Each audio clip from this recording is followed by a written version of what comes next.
अस्सलाम वालेकुम friends, welcome to our channel. उम्मीद करती हूँ आप सब खैरियत से होंगे। तो आज हम आपके साथ एक विटामिन सी से भरपूर बहुत ही मज़े की एक एनर्जी ड्रिंक बूस्टर की ये आप रमज़ान में भी बना सकते हैं। तो रमज़ान में आप लोगों को हेल्प हो जाएगी कि बहुत ही मज़े की, बहुत ही झटपट से बनने वाली ये रेसिपी है। बस इसके ये बीज सारे निकाल लेने कि इससे कड़वा हो जाता है। और लेना आप लोगों ने कीनू है। जब देखें इस तरह इसको दरमियान से कट कर लेना और इसके बीज जो है वो निकाल लेने हैं।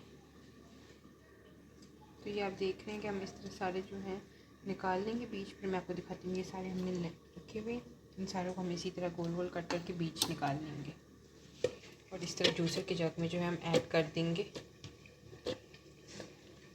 तो अब हम इसके अंदर पानी ऐड करेंगे, कितना, 1 कप भर के, और साथ ही हम इसके अंदर ब्राउन शुगर जो है वो ऐड कर रहे हैं 2 से 3। साथ ही हम इसके अंदर ब्लैक सॉल्ट जो है वो ऐड कर देंगे। ये हाजमे के लिए बहुत अच्छा है, जो बच्चों को भूख नहीं लगती उनके लिए। 2 पिंच हम इसके अंदर जिंजर पाउडर, और इसको हम अच्छी तरह शेक कर लेंगे। तो अब हमने एक बाउल ले लिया और ये स्ट्रेनर ले लिया और थोड़ा थोड़ा हम डालेंगे इसमें और इस तरह स्ट्रेन जो है करते जाएंगे।